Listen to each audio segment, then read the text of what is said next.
Ay masipag, brang araw po sa ating lahat. So sa video masipag, isi-share ko lang sa inyo yung viral ngayon o trending po ngayon na nakapasok o naka-access sa ating Facebook page o Facebook profile account na isang hacker po mga kasipag, na siya naging admin na po sa ating payout method o sa ating Facebook profile account o dito sa ating Facebook page. So yan yung isi-share ko sa inyo mga kasipag, dapat na itong gawin sa mga ganyang bagay at dapat nyo pong i-check nyo rin po yung sa inyo dyan, sa inyong Facebook profile account o Facebook page, baka iba na po yung admin dyan. Hindi na ikaw at pag once sa sahuran na, ay mapupunta sa kanya yung payout po. Yung payout method kasi siya na po doon ang nakalink. So gaya dito kay Ma'am Venus po masipag, shoutout po kay Ma'am Venus Almadin Balakit. Siya po ay talagang nagtanong sa atin, anong problems Kuya Chris? Yung link sa akin ay iba na po. Ayan po.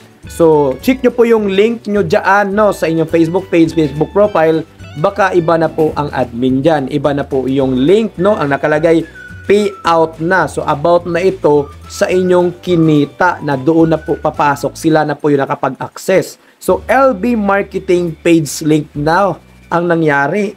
Si Venus Almadin Balingat naman po ang may-ari. Then, ito na po siya. Pag kinilik nyo po yung update, ayan po, LB Marketing na labas. Siya na po mismo halos naging admin po mga kasipag. About pa ito sa payout pag ikaw ay monetize.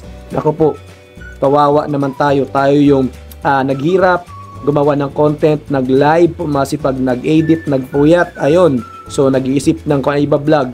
Din iba po makapag-payout. So masama itong hangarin ng kung sino may-ari nito.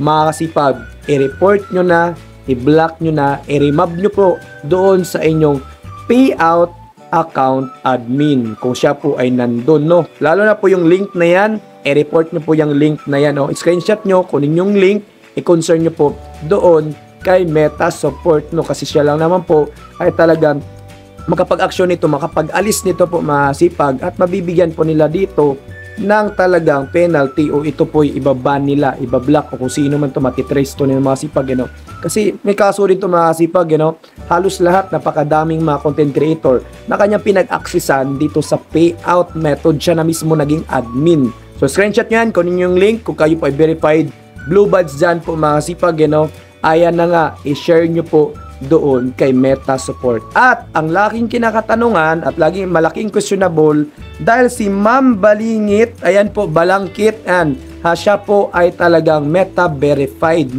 So ayan na po mga kasipag, kaya make sure nyo po dapat ay talagang Meta verified po tayo dito para hindi talaga tayo basta-basta ma-access ng ibang mga hacker. Kung kayo naman po ay Meta verified dyan at na-access pa, naku, panagutan na yan ni Facebook, doon na po kayo mag-concern sa kanya. Kung kayo po ay talagang na-access ng mga hacker, about sa payout pa, sila pa ang naging admin.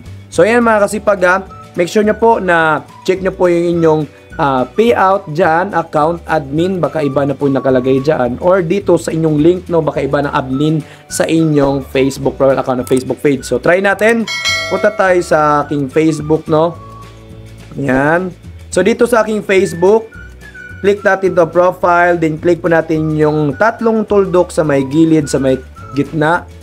Scroll down tayo, pag dito tayo sa ating page settings, hanapin nyo po yung page link. Pag once na hindi na po yung name nyo dyan, ay iba na makasipag, iba na po yung admin dyan, Iba na po yung makapag-payout niya, Sila na po yung nakapag-access niyan. Make sure nyo po yung link niya ng facebook.com, ng link yan ay sa inyo, sa akin naman, And then back tayo, doon naman tayo sa ating payout account admin. So, click natin yung si dashboard, professional dashboard or manage. Pero sa akin, para mas madali, dito na ako sa menu, click ko tong professional dashboard.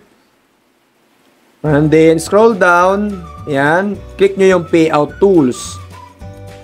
Ayan, dito na, scroll down kayo, hanapin nyo po dito yung payout account admin. So, click nyo po yung update. Yan. Ayan, makikita nyo po dyan kung kayo pa po ba yung naka-admin dyan. Kung yan, remove nyo po kung hindi po yan kayo, Then click done. So, ako naman yan, Kuya Chris TV, Gimaw is Gimaw, ang aking Facebook profile account, yung admin.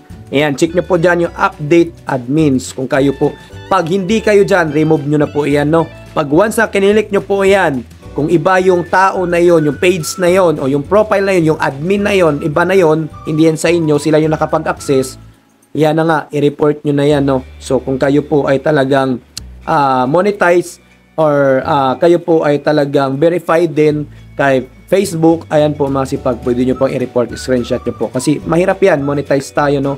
Iba po yung makapag-payout, pinaghirapan natin yung stars, ads, in-sim ads, live ads, at saka ads on reels. Pinaghirapan natin yung mga content video na yan, pag-i-edit, pagpupuyat, ayan po masipag yung paggagawa ng content, tas iba po yung makapag-payout. So, yan na po yung share ko sa inyo mga sipag, you know? Make sure nyo po dito na maging aware po kayo, no? Lagi nyo po i-check, no? Kasi ang hacker pala ay nakakapasok na, nakakapag-access na pag once na hindi po tayo verified, no? So, ayan na po masipag, payout pa ito sa ating account, no, na sila po ang makakasahod nito, sila pa ang naging admin. So maging aware po kayo dyan, kung kayo po ay verified naman na sa Blue Buds, pwede kayo mag-concern kay Facebook, screenshot nyo po yung link, and then, ayan po, ipasa nyo po yung link, mag-concern kayo doon bakit meron nakapasok. At ang problems, kung ikaw po ay verified Blue Buds, tanong mo kay Facebook, akala ko ba ay safe ito Facebook? Sabi nyo po safe. Pero kung ikaw naman po ay talagang napasukan pa, ayan na nga po masipag, mag-concern ka na talaga kay Facebook. Akala ko ba Facebook safe ito pag once na kami po ay verified Blue Buds po sa inyo. Ha? Yan, blue check. So yun na po, masishare ko sa inyo sa mga sipag. Sana po meron kayo natutunan sa content video at sana po nakatulong. At kung nagustuhan itong video ng mga sipag, pasuport naman po sa ating YouTube channel o Crackers TV po mga sipag. Ano? Pasubscribe naman po sipag at pindutin na rin po ang share button para masigid sa bagong video sa upload. At kung meron ka suggestion at katanungan mga sipag, mag-comment ang video sa baba para pag nabasa ko yan, sasagutin ko yan. At magagawan po natin ang content video yan hanggang sa timakay. At huwag niyo po kalimutan mag-like and share mga sipag. Maraming salamat sa panonood.